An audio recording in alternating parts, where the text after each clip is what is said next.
দেখতে পাচ্ছ এদিকে কিন্তু অলরেডি আমরা চালের রুটি নিয়ে চলে এসেছি। আর এখানে সবার মানে প্যাকেজ করা রয়েছে, দেখতে পাচ্ছ প্রতিটা। এখন যেহেতু গরম গরম রুটি নিয়ে এসেছি, তা আমরা এখনও 5 মিনিট লাগবে, আমাদের ওখানে রাঁধুনি কিন্তু রান্না করছে দেখতে পাচ্ছ।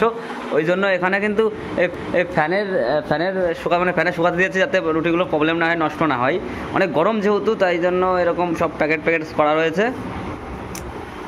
আর একটু পরেই কিন্তু আমাদের সেই ভুড়িভোগ শুরু হবে এই রুটি দিয়ে আজকের মতো। আর এখন কিন্তু বাজে রাত 12টা, হঠাৎ করে আমাদের আর আমি কিন্তু এখন রয়েছি একটা দাদার বাড়ি, শান্তনুদার বাড়ি। আর এখন তো তোমরা জানোই যে রাত 12টা বাজে, তো এখন 12টার সময় আমরা রুটি নিয়ে এসেছি, তো এখন 12:30 বেজে গেল। রুটি এখনও গরম রয়েছে, আমাদের রান্নাটাও হয়ে গেছে। তো আর কিছুক্ষণের মধ্যে 5-10 মিনিটের মধ্যে আমরা আমাদের প্যাক পুজো শুরু করে দেবো।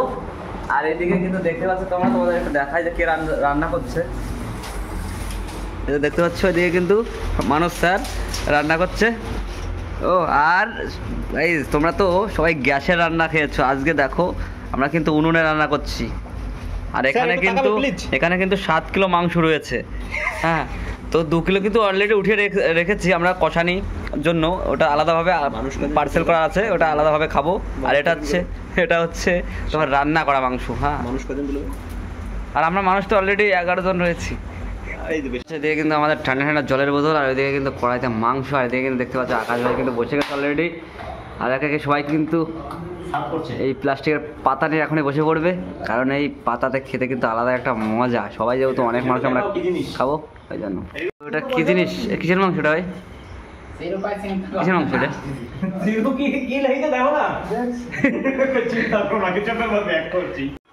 সো গাইজ ফাইনালি কিন্তু আমাদের মাংস চলে এসছে, দেখতে পাচ্ছ। আর এইদিকে কিন্তু রয়েছে রুমালের রুটি।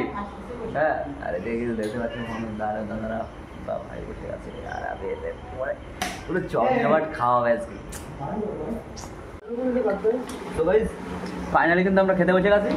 দেখতে পাচ্ছ হাতে কিন্তু রুটি রয়েছে, এদিকে কত রুটি। ওই দেখি মুখগুলো দেখি।